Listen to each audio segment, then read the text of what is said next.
앞뒤 분에게 밝게 웃으시면서 하나님께서 당신을 사랑하십니다.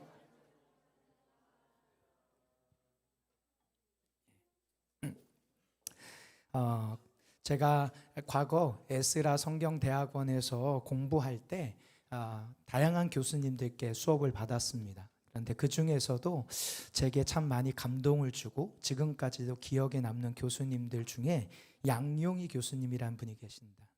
이 교수님 이름이 되게 독특하죠. 양용의 교수님. 네, 이분이 신약에서 특히 마태복음, 마가복음에 있어서 우리나라에서 굉장히 권위 있는 교수님이십니다. 이 교수님께서 마태복음 수업을 가르치시면서 이런 말씀을 하셨어요. 신약 성경에서 가장 중요한 본문 하나를 꼽으라고 한다면 어디를 꼽겠느냐? 신약 성경에서 가장 중요한 본문 하나 꼽으라. 여러분은 뭘 꼽으시겠습니까? 각자 다양한 본문을 꼽을 수 있겠지만 이 교수님이 꼽으신 본문이 어디 본문일까요? 예, 다 눈치채시죠? 오늘 본문. 이 본문이 신약 성경 중 가장 중요한 본문이라고 해도 과언이 아니다. 이렇게 말씀하셨던 기억이 납니다. 그만큼 오늘 본문이 굉장히 중요한 본문이라는 거죠. 그 이유가 뭐냐 했더니 첫 번째는 예수님과 구약 성경과의 관계를 잘 설명해 주는 본문이자 그것을 통해서 예수 그리스도를 주인으로 고백하며 따르는 제자들의 삶이 어떠해야 되는지를 아주 잘 설명하는 본문이기 때문이라는 것이죠. 바라기는 오늘 말씀을 통해 제자의 의, 오늘 설교 제목이 제자의 의인데 이 제자의 의가 무엇인지 이해하고 발견하여서 우리도 예수님 안에서 그분과 더불어 살아가는 제자의 삶을 살아가는 은혜가 있길 주님의 이름으로 축복합니다. 먼저 오늘 본문 17절을 다시 한번 읽겠습니다. 본문 17절입니다. 시작.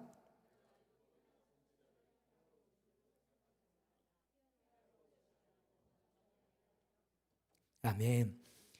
이 말씀이 우리가 읽는 말씀의 해석이 조금 아쉽습니다. 아쉬운 부분이 뭐냐면 완전하게 하려 함이라 이 부분이에요.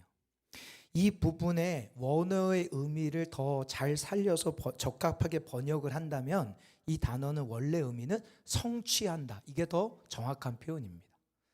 그래서 이 본문이 사실 우리가 여러분 아무도 기억 못 하시겠지만 우리가 이미 앞에서 봤던 본문인데 어디냐면 마태복음의 2장을 펴보시면 예수님의 탄생 사건을 구약의 구절과 연결해서 이런 구절이 있는데 이 구절을 이루려 하심이라 혹은 이루셨다라고 표현을 했는데 그 이루었다라는 단어와 이 단어가 사실 똑같은 단어예요. 여러분 이룬다라는 의미와 완성한다라는 의미가 연결이 되실까요? 나름 연결을 지으면 또 지을 수 있겠지만 그렇게 연결되지 않습니다. 그래서 그 단어와 이 단어가 같은 뜻인데 원래 의미로 맞게 번역을 하면 뭐가 더 맞다? 성취한다라는 단어가 맞다라는 거예요. 그래서 원문에 맞게 다시금 재번역을 하면 이렇게 번역할 수 있습니다. 화면을 보고 한번 읽겠습니다. 시작. 내가 율법이나 선지자들을 폐하러 왔다고 생각하지 마라. 나는 폐하러 오지 않았고 뭐하러 왔다고요? 예수님이 이 땅에 오신 목적이라는 거예요. 선교적 사명이라는 거죠. 내가 이 땅에 온 이유는 이것 때문인데 뭐냐? 구약 성경을 성취하러 왔다. 이런 뜻이죠. 율법이나 선지자라고 말하는 것은요, 유대인들에게 통상적으로 구약 성경을 뜻했습니다. 그래서 유대인들에게 선지자 그리고 율법 이렇게 얘기하면 구약 성경을 말하는구나 이렇게 들었다라는 거예요. 그러니 예수님의 이 말씀은 자신이 구약 성경을 성취하기 위해 오셨다라는 말씀이라는 거죠. 그렇다면 이 성취하신다라는 의미가 무엇일까요? 성취한다라는 단어에 담긴 의미 중에 이런 의미가 있습니다. 화면을 보고 읽겠습니다. 시작. 두 가지 의미가 있는데요. 가득 채운다 또는 목표에 도달한다 이런 뜻이 성취한다라는 단어 안에 담긴 의미라는 거예요. 쉽게 설명하면 여기 이제 물잔이 있습니다. 여기 있는 물잔이 하나님이 우리에게 알려주시고 싶은 계시라고 한다면 하나님의 원래 목표는 이 물잔을 가득 채우는 거라는 거예요.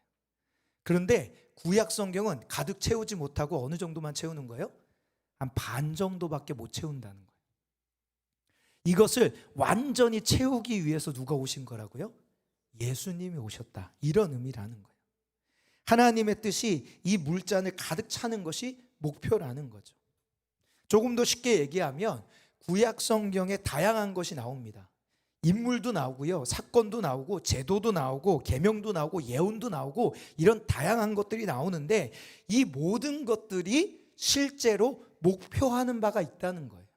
그 목표하는 바가 있다는 거예요. 제사제도, 성전제도, 할례제도, 이것들이 진짜 의미하고자 하는 것이 있다는 거죠.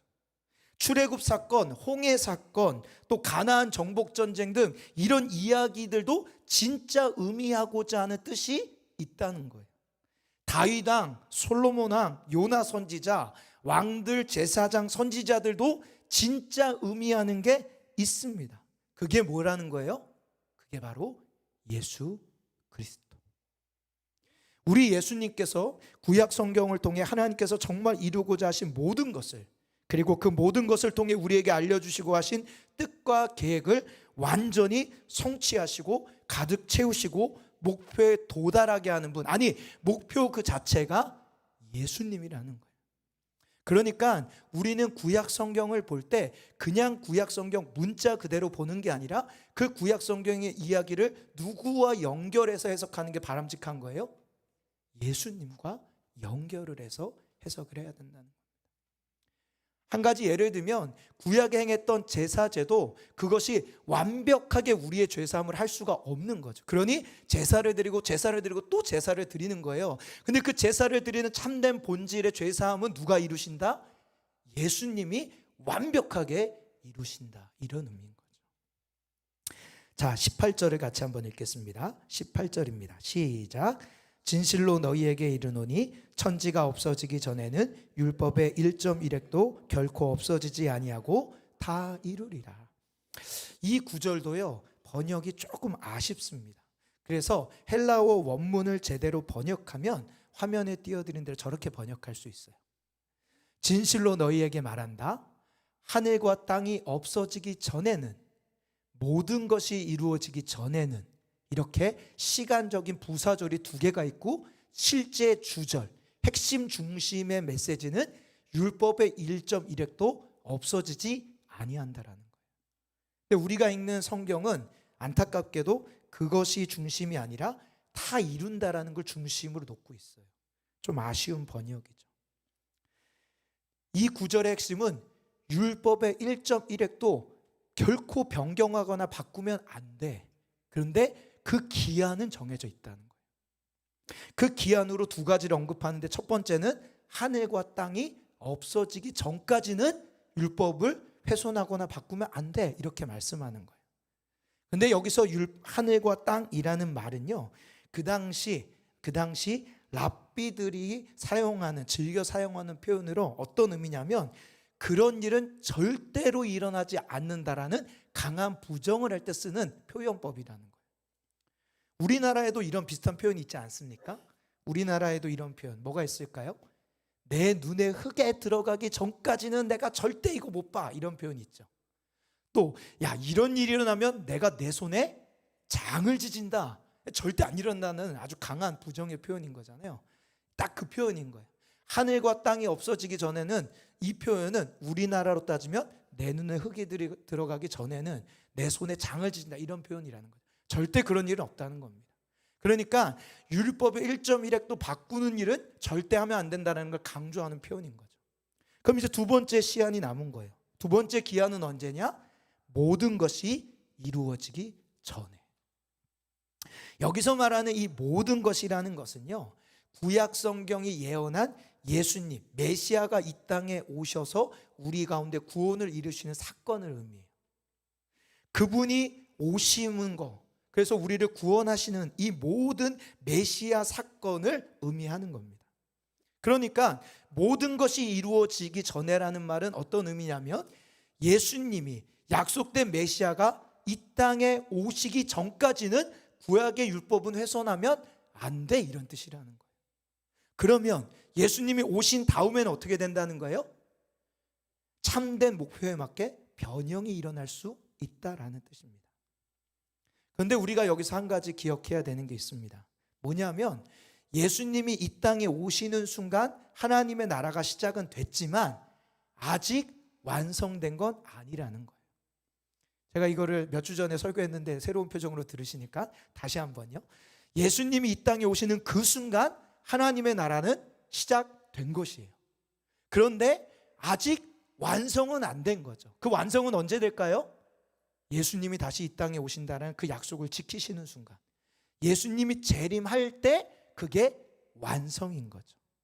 그래서 이것을 가지고 신학적으로 용어를 한 게 이미와 아직 사이에 우리가 있다, 이렇게 얘기한다는 거예요. 한번 따라해 볼까요? 이미와 아직. 예수님이 2000년 전에 이 땅에 오심으로 이미 하나님의 나라가 우리 안에 임하였지만 그 임한 나라가 아직 완성은 안 된 거죠. 그 완성은 언제 된다고요? 예수님이 다시 오실 때까지. 그래서 우리는 예수님을 믿는 그 순간부터 하나님의 나라를 경험하고 살지만 아직 완성은 못 이뤄서 완성까지 믿음을 이어가는 삶을 우리가 살고 있는 거예요. 그러니까 이 말씀으로 적용하면 예수님께서 이 땅에 오심으로 구약 성경의 율법에 변화가 일어나서 하나님이 진짜 원하셨던 목표의 바른 모습을 우리에게 줬지만 아직 완성으로 끝난 것은 아니라는 거예요.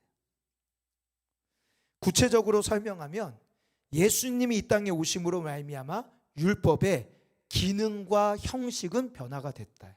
따라해 보겠습니다. 기능과 형식. 이것은 어떻게 됐다고요? 변화를 이뤘다는 거예요. 여러분, 그래서 오늘날 우리가 율법에서 말하는 제사 드려요, 안 드려요? 안 드립니다.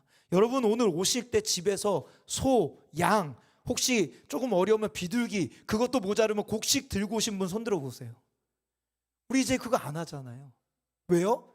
예수님이 이 땅에 오셔서 참된 목표에 오르는 그분으로 인하여서 율법의 기능과 형식이 변화됐기 때문에 우리는 안 하는 거예요. 어떤 사람은 이걸 가지고 이렇게 표현합니다. 11조를 언급할 때 제일 많이 표현하는 건데요. 율법을 세 가지로 나눈대요. 율법을 세 가지. 그래서 제사법, 사회법, 도덕법 이렇게 나눴는데 그중에 제사법과 사회법은 폐해졌고 도덕법은 유지가 되고 있다, 이렇게 말하는 사람도 있어요. 그런데요, 적어도 오늘 예수님의 말씀에 의하면 모든 율법이 다 예수 그리스도가 이 땅에 오심으로 말미암아 참된 그분의 목표에 맞게끔 변형을 이루었다라는 거예요. 그런데 예수님께서 다시금 이 땅에 재림에 오실 때까지 변하지 않은 것이 있는데 그것은 뭐냐? 따라하겠습니다. 율법의 권위와 정신. 예, 율법이 가진 권위와 정신은 변함이 없다라는 거예요. 그래서 우리가 제사는 드리지 않지만 뭐를 해요? 예배를 드리는 거예요. 이 예배를 드릴 때 과거 제사를 드렸던 그런 정신과 마음을 다하여서 이 예배를 드려야 하는 거예요.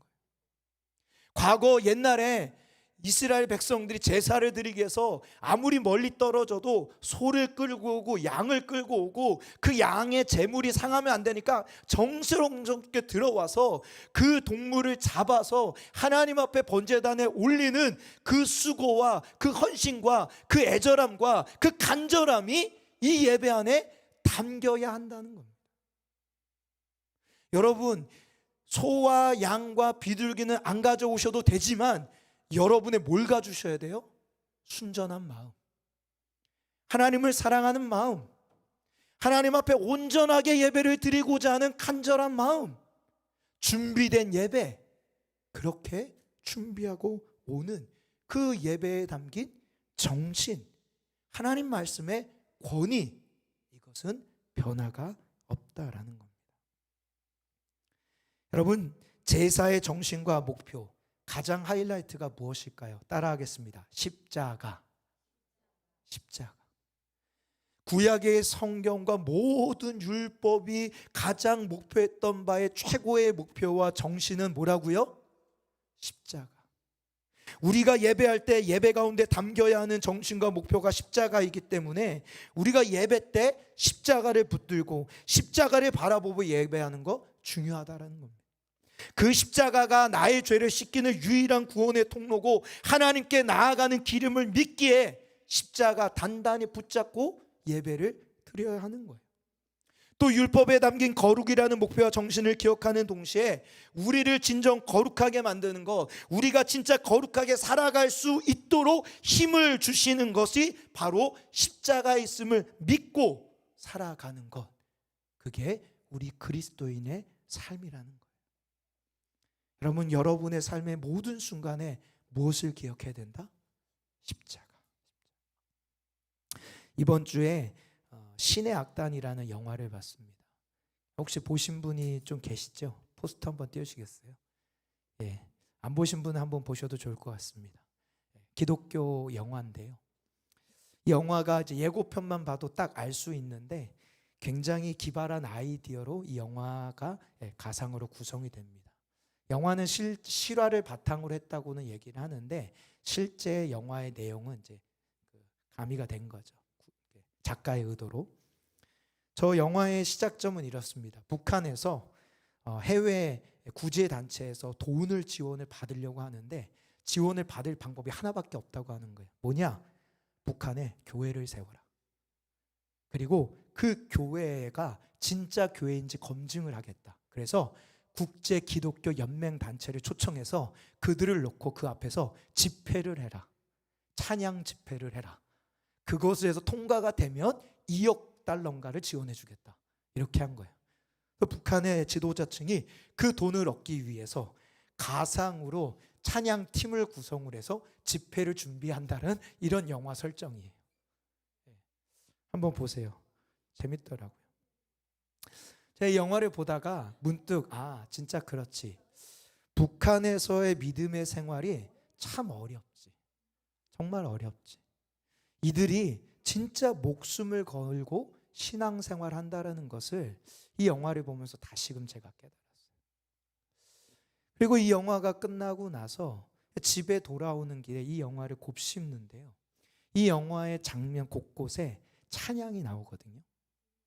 근데 그 찬양이 들을 때도 참 감동이었지만 다시금 생각하니까 놀라운 공통점이 하나 있는데 그게 다 예수 그리스도만을 바라보는 찬양이라는 거예요. 목숨이 오고 가는 상황에서도 붙드는 것, 그리고 그 상황에서도 유일하게 그들이 찬양하는 분이 누구다? 예수 그리스도. 자신의 동료가 죽은 직후에 그들이 부르는 찬양이 은혜라는 찬양이고요. 온통 눈으로 덮인 벌판을 끝도 없이 걸어가는 광야 같은 자신의 인생길을 돌아보면서 부르는 찬양이 광야를 지나며, 서로 함께 할 수 없는 이들이 함께 부르며 천국을 느낄 것 같은 그 순간에 그들이 부르는 찬양이 오늘 우리가 함께 불렀던 주 예수 나의 산소망.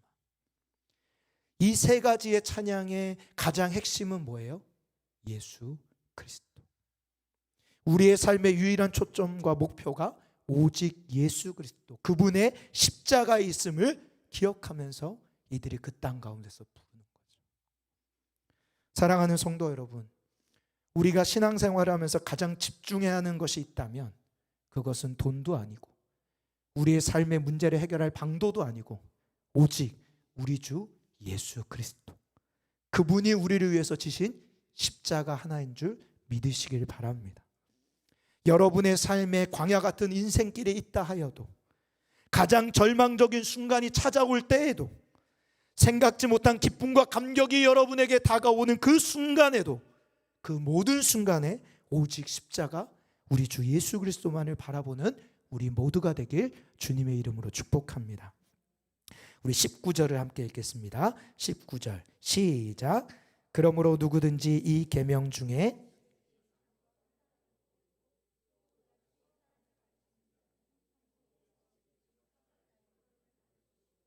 누구든지 이 일을 행하며 가르치는 자는 천국에서 크다 일컬음을 받으리라. 이 말씀은요, 아무리 작은 말씀 계명이라도 다 지켜 행해야 된다라는 게 핵심 내용입니다. 그런데요, 오늘 이 19절에 우리가 집중해서 봐야 되는 표현이 하나 있는데 그 표현이 뭐냐? 계명이라는 표현이에요.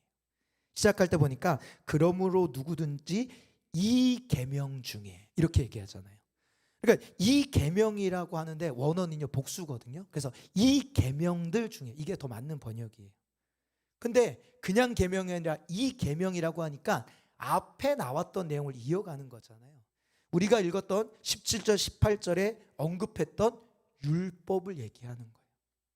그 율법을 가리키는데 왜 예수님은 여태까지 율법이라고 얘기하다가 19절에서는 율법이라고 얘기하지 않고 계명이라고 바꿨느냐는 거예요.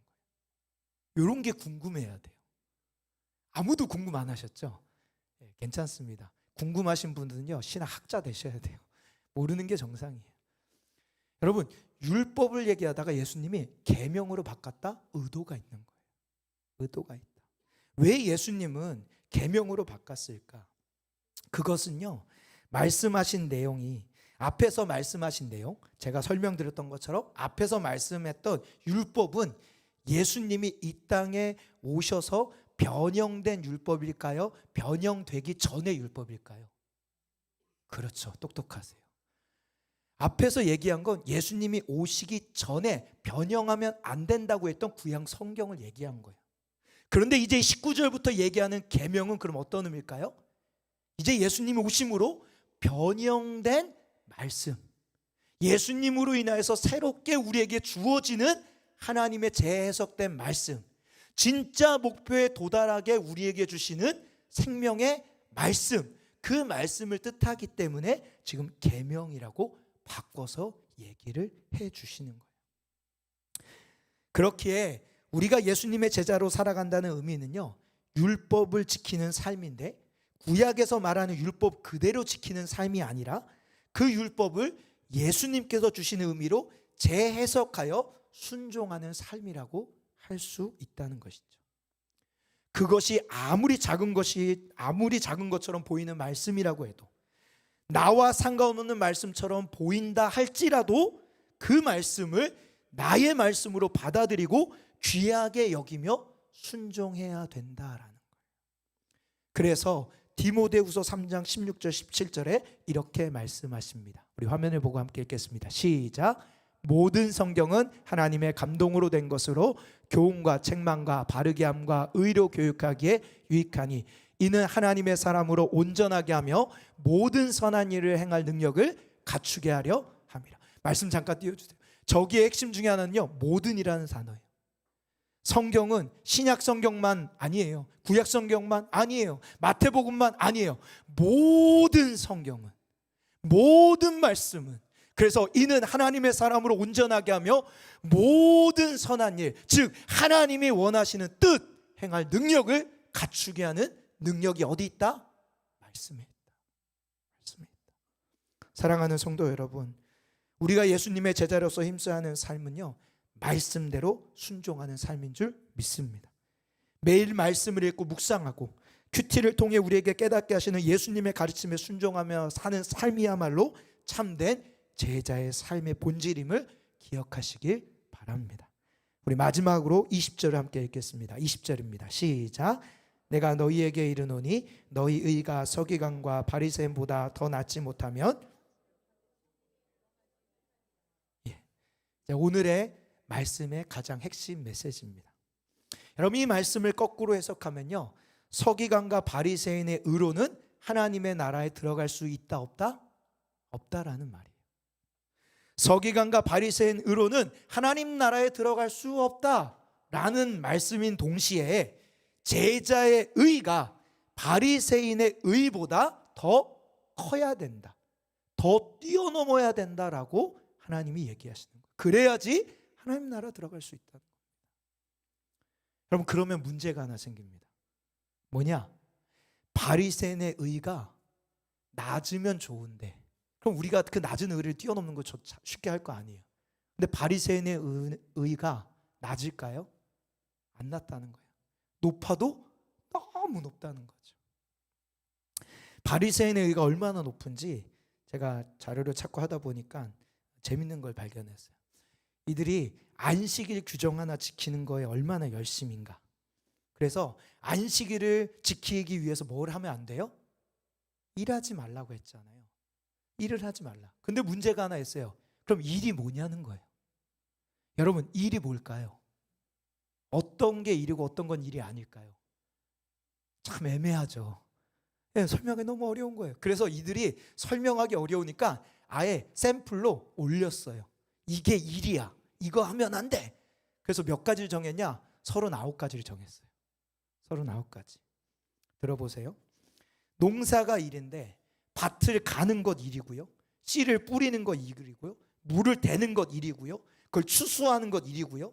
탈곡하는 것 일이고요. 탈곡한 곡식을 가는 것 일이고요. 밀가루 만드는 것 일이고요. 그 밀가루 굽는 것 일이고요. 굽기 위해서 불을 떼는 것 일이고요. 그 불을 끄는 것도 일이에요. 이거 다 하면 안 돼요. 이거 모든 것 다 일이에요.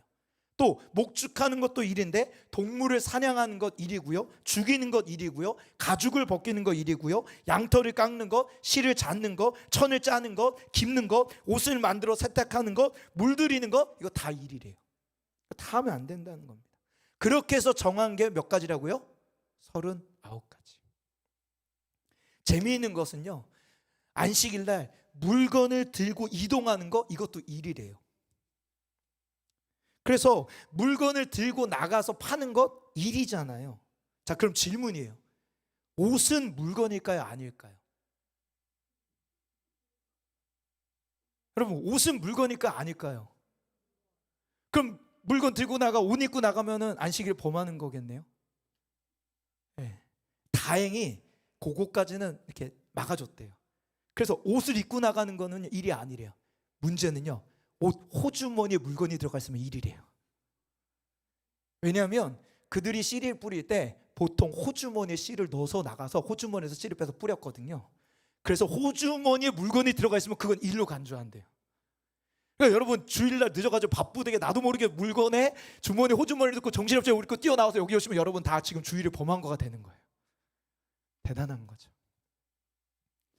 심지어요, 주일날 누군가 너무 배가 아파서 집에 구걸을 하러 왔어요. 그래서 문을 똑똑 두드리고 저 좀 도와주세요. 그래서 긍휼히 여겨서 맛있는 음식을 그 사람에게 나눠주려고 들어가지고 문 밖에 있는 그 사람한테 주면 일이에요. 왜? 물건을 밖에 내놨으니까. 그러면 내가 나가지 않고 그 사람이 안에 손을 내밀으면 괜찮을까요? 아니에요. 그것도 물건을 들어서 그 손에 쥐어주니까 일이래요. 그럼 어떻게 해야 될까요? 나는 이렇게 들고 있고요. 그 사람이 손을 집어넣어서 잡고 가면 그건 일이 아니래요. 문제가 있어요. 나는 일을 안 어긴 거잖아요. 구걸한 사람은 어떻게 돼요? 그 사람은 어긴 게 되는 거예요. 나만 안 어기면 되는 거예요. 이런 말도 안 되는 기준이 그들의 기준인 거죠. 하지만 얼마나 이들이 이거를 철저하게 지키려고 하는지 잘 보여주는 샘플인 거죠. 바리새인의 의라는 것은요, 사람이 지킬 수 없는 율법의 최대치를 말하는 거예요. 그런데 우리 예수님께서 지금 우리에게 이들보다 더 의가 커야 한다고 말씀하시는 거예요. 어떻게 그것이 가능한 일일까요? 핵심은요, 의에 대한 해석이 바뀌어야 돼요. 우리가 의에 대해서 생각할 때 흔히들 의를 뭘로 생각하냐면 행위로 생각합니다. 지금 바리새인의 의도요, 행위가 기초가 된 의라는 거예요. 그러나 하나님께서 우리에게 말씀하시는 의의 개념은 행위 이전에 먼저 선행돼야 되는 게 있는데 뭐냐? 따라하겠습니다. 관계. 다시요. 관계. 예. 하나님이 우리에게 요청하시는 의는 행위의 의를 못하는 걸 아세요. 그래서 하나님 우리에게 요청하시는 의는요, 관계로부터 주어지는 의를 얘기하시는 거예요. 바리새인의 의가 문제가 되는 것은 그들의 행위가 아니라 관계가 빠져 있기 때문에 문제라는 거예요. 누구와의 관계일까요? 예수님과의 관계죠. 그들의 행위는 열심히였는지 모르지만 그들은 철저히 예수님을 외면했고 거부했고 심지어 예수님을 죄인으로 몰아서 죽이기까지 했다는 거예요. 이것이 그들의 의가 문제가 되는 이유예요. 성도 여러분, 제일 중요한 것 관계예요. 신앙생활에 있어서 가장 중요한 것 관계예요. 신앙생활은 모두 다 관계로부터 시작되는 것이에요. 제자의 의가 바리새인의 의보다 더 가장 크고 중요한 결정적인 요소는 무엇이냐? 예수님과 관계에 있다는 것. 쉽게 말해서 예수님이 우리의 왕으로 임하셔서 우리의 왕이 되셔서 우리를 통치하시고 다스릴 때 하나님의 은혜로 우리에게 의가 주어지는 거죠. 예수님과의 관계로부터 오는 의, 예수님이 나의 삶에 통치하심으로 말미암아 나타나는 우리의 삶의 변화된 행위, 그것들이 제자의 의라는 거죠. 그래서 오늘 본문 다음에 예수님이 이어서 하는 얘기가 뭐냐? 구체적으로 6가지의 행동. 예수님이 우리의 왕으로 임하셔서 우리를 통치하기 시작하면 우리의 삶에 이런 변화가 나타날 거야 라고 6가지를 얘기해요. 그게 뭐예요? 살인하지 말라. 그 구약의 율법을 뛰어넘어 화를 내지도 말라. 간음하지 말라를 뛰어넘어 음욕을 품지 말라. 눈은 눈으로 이는 이로 갚으라. 이거를 뛰어넘어 오른뺨을 치면 왼뺨을 돌려대고, 속옷을 구하면 겉옷까지 주고, 오리를 가라하면 심리를 갖추고, 심지어 원수를 사랑하며 박해하는 자를 위하여 기도하라. 그러면 이것이 인간의 노력으로 될 수 있는 것이 아니라 누가 내 안에 임할 때? 예수님이 내 안에 나를 통치하기 시작할 때, 그분의 통치로 말미암아, 성령의 은혜와 도우심으로 말미암아 우리가 그렇게 변화되어 살 수 있게 된다. 그게 제자의 의라는 거예요. 저는 이것을 이렇게 표현하고 싶습니다. 한번 따라할까요? 전적인 은혜. 은혜예요, 은혜. 하나님의 은혜입니다. 내 안에 내가 죽어지고 예수가 살아서 그분이 나를 다스리실 때 놀랍게 변화되는 삶의 은혜. 그래서 예수님이 이렇게 말씀하시는 거예요. 마태복음 16장 24절 시작. 이에 예수께서 제자들에게 이르시되 누구든지 나를 따라오거든 자기를 부인하고 자기 십자가를 지고 나를 따를 것이니라. 이렇게 말씀하시는 거예요. 자기 십자가를 진다는 말은 자기를 죽인다는 말입니다. 성도 여러분, 예수님의 제자가 되려면 누구든지 자기를 부인하고 자기가 죽어야 하고 자기가 없어져야만 가능한 게 그리스도인이 되는 거라는 거예요. 자기가 뭔가 하려는 것, 그건 자기 의입니다. 자기가 뭔가를 해서 이룬 것, 하나님의 뜻이 아니라 자기 뜻이 되는 거죠. 그런데 반대로 자기가 죽으면 그때부터 누가 일하기 시작합니까? 하나님이 일하기 시작합니다. 그래서 바울도 이것을 날마다 노래하는 거예요. 갈라디아서 2장 20절 말씀 시작. 내가 그리스도와 함께 십자가에 못 박혔나니 그런즉 이제는 내가 사는 것이 아니요 오직 내 안에 그리스도께서 사시는 것이라. 이제 내가 육체 가운데 사는 것은 나를 사랑하사 나를 위하여 자기 자신을 버리신 하나님의 아들을 믿는 믿음 안에서 사는 것이라. 내가 죽고 내 안에 예수 그리스도께서 사시기 시작할 때, 통치하시기 시작할 때, 그때 내 안에서 그리스도의 일이 이루어지는 줄 믿습니다. 나는 죽고 하나님이 내 안에 사셔서 나를 다스리심으로 나에게 주어지는 은혜, 그것이 하나님의 의이고 이것이 제자의 의라는 것입니다. 성도 여러분, 내가 하려고 하면요 우리에게 찾아오는 건요 낙심밖에 없어요. 그렇지 않아요? 여러분 뭔가 바꾸려고 열심히 노력하는데 됩니까? 잘 됩니까? 내 뜻대로 됩니까? 내 계산대로 다 되나요? 안 돼요. 우리의 뜻만을 이루며 사는 삶의 결과는요 낙심밖에 없습니다. 그런데 그 낙심되는 나를 죽이고 그때 성령님께서 내 안에 통치하실 때 이 모든 것을 순종할 수 있는 능력을 부여주시고, 내가 할 수 없는데 하나님께서 은혜를 베푸셔서 나도 모르게 어느샌가 순종하는 은혜를 발견하게 된다는 것이죠. 저는 여러분에게 이 은혜가 있길 간절히 소망합니다. 바리새인의 의는요 철저히 자신의 힘으로 이룬 노력이에요. 그래서 자기 의라고 할 수 있고요, 이 자기 의로 이룬 것들은 자기 공로라고 합니다. 자기 의와 자기 공로가 되면 사람들은 그때부터 뭘 하고 싶어질까요? 자랑하고 싶어요. 그걸 통해서 사람들에게 칭찬을 받고 싶어 합니다. 왜요? 내가 이룬 것이기 때문이니까.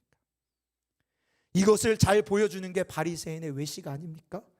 바리새인의 외식의 중심은 자기의, 자기 공로, 자기 자랑입니다. 그래서 사람들이 알아봐 주길 원하는 마음으로 금식도 하고 예배도 하고 구제도 하는 거죠. 그러나 제자는요, 하나님의 전적인 은혜이기 때문에 자랑할 게 없어요. 자랑할 게 없습니다. 하나도 없어요. 제자가 할 수 있는 것은 오직 하나, 뭐만 있다? 감사. 하나님 감사합니다. 제가 할 수 없는 하나님의 뜻을 하나님의 은혜로 순종할 수 있고 열매를 맺게 해주셔서 감사합니다. 모든 영광은 다 누가 받으신다? 하나님이 받으신다. 그래서 제자가 구제할 때는 어떻게 하는 거예요? 오른손이 하는 것을 왼손이 모르게 하는 거예요. 기도할 때는 어디서 하라고요? 골방에서 하라고요. 금식을 해도 외모를 어떻게 하라고요? 단정하게, 아무도 못 알아보게.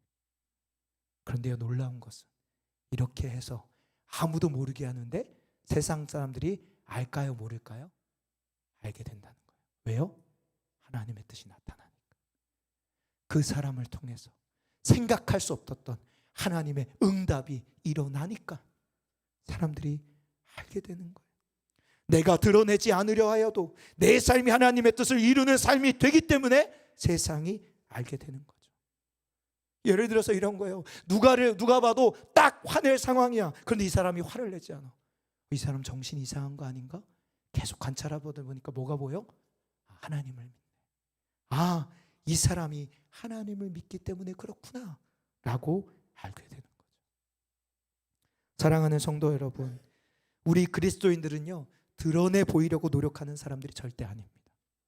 우리 그리스도인들은요, 결단하여서 은밀하게 하나님의 뜻에 순종하는 사람들입니다. 그런데 그렇게 순종하다 보면 어느 순간에 모든 사람이 알게 되는 세상의 빛이자 소금이 될 줄 믿으시길 바랍니다. 바라기는 믿지 않는 사람들이 여러분을 통해, 여러분을 향해서 야, 하나님의 통치를 받는 사람이다, 하나님이 함께하는 사람이다, 요셉을 바라보며 고백했던 것처럼, 다윗을 향해서 고백했던 것처럼 여러분을 향해서 그렇게 고백되는 은혜가 있길 바랍니다. 그렇기 때문에 우리가 해야 되는 건 딱 하나밖에 없어요. 따라하겠습니다. 기도. 제자의 의를 이루기 위해서 우리가 할 수 있는 것은 기도밖에 없어요. 기도. 우리 마지막 말씀 한 절 읽겠습니다. 반주해 주시겠어요? 마태복음 6장 33절 시작.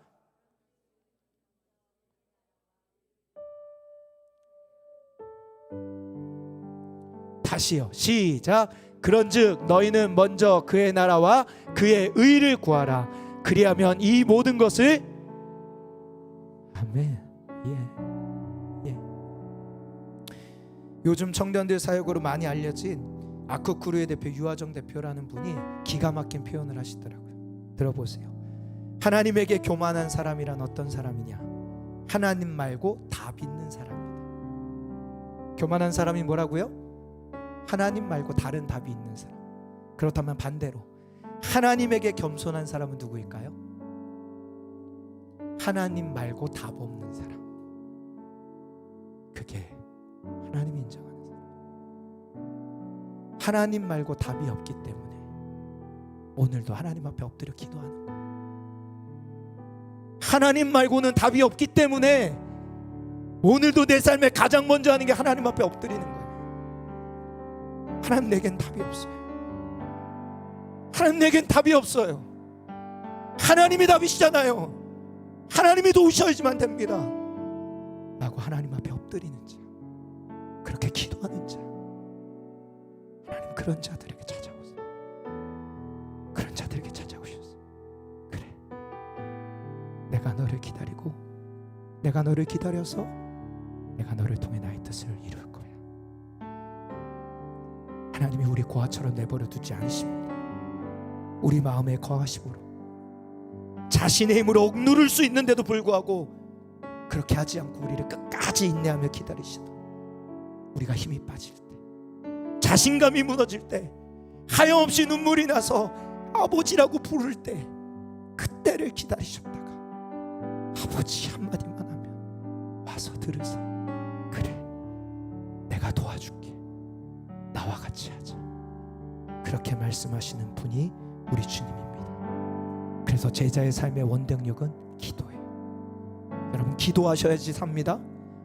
기도하셔야지 삽니다. 다시요, 기도하셔야지 삽니다. 여러분의 입술을 떼서 기도하십시오. 여러분의 입술을 떼서 예수의 이름을 고백하십시오. 다른 사람이 말하는 게 중요한 게 아니에요. 여러분의 입술을 떼서 여러분이 나의 주님이라고 고백하고 나의 하나님이라고 고백할 때 주님이 우리 안에 역사하실 줄 믿습니다. 그 은혜를 누리는 우리 모두가 되길 주님의 이름으로 소망합니다. 우리 그 마음 가지고 이 시간 우리 찬양으로 주님 앞에 고백하며 하나님 우리를 도와주시옵소서. 그렇게 우리 주님 앞에 나아가면 좋겠습니다. 우리 함께 마음을 모아서 주님의 이름을 찬양하며 주님 앞에 나아가겠습니다. 주님의 나라와 주님의 나라와 뜻이 나의 삶 속에 임하시며 주님 알기를 주만 보기를 소망해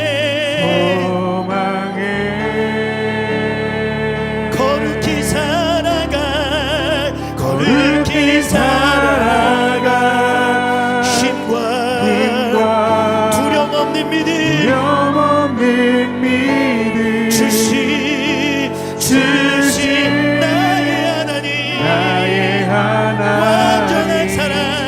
완전한 사랑 찬양 이제 우리 두 손 높이 들고 주님의 나라와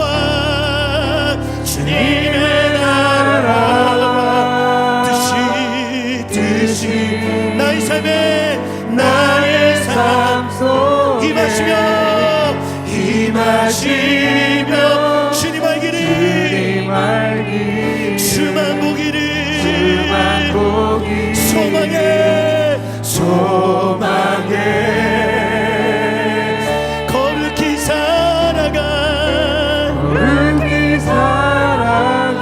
힘과 두려움 없는 믿음 주신 나의 하나님 완전한 사랑 찬양해 이제 우리 들은 말씀을 가지고 주님과의 관계로부터 우리에게 은혜로 주어지는 제자의 은혜를 누리며 살아가게 하여 주옵소서. 내가 가장 먼저 하나님의 나라와 의를 구하오니 예수님이 우리의 왕으로 임하셔서 내가 죽고 예수님이 살아서 하나님의 말씀에 순종하는 삶을 살게 하여 주시옵소서. 주여 한번 부르짖고 기도하겠습니다. 주여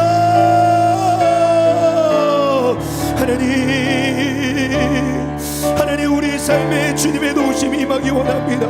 하나님 우리 삶에 우리 가정과 우리 부부의 관계와 우리 자녀와의 관계와 우리 건강의 문제 우리 경제적인 문제와 우리 삶의 여러 가지 문제들이 있지만 하나님 우리가 그 모든 상황에서 우리가 진짜 집중해야 될 것은 우리 주 예수 그리스도 주님이십니다. 하나님 바울의 고백처럼 내가 죽게 하여 주옵소서. 여전히 죽지 않고 살아있는 내 자아가 죽게 하여 주옵소서. 내 아들과 교만함이 내 안에 죽어졌소. 하나님 하셨소. 하나님 아버지 하나님 내 안에 내 죄가 죽어지게 하여 주옵소서. 하나님 우리 안에 내 연약감이 죽게 하여 주옵소서. 하나님 우리 가운데 있는 미움이 죽게 하여 주옵소서. 하나님 우리 안에 있는 분노가 죽게 하여 주옵소서. 하나님 우리 안에 있는 음욕이 죽게 하여 주옵소서. 하나님 우리 안에 있는 모든 죄악들 권서 자기 자랑과 자기와 내 노력과 내 힘과 내 의지로 살아가며 내 삶의 문제 가운데 내 잠결을 부리며 나의 생각과 나의 방법 나의 논리를 주장하며 내 감정에 먼저 앞서는 이 모든 것들이 하나님 이것들이 죽어지고 깨어지며 주님이 우리 안에 살아서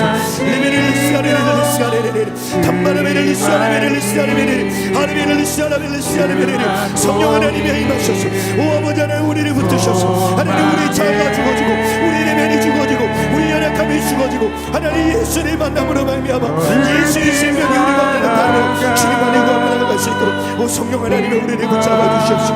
역사하여 주옵소서.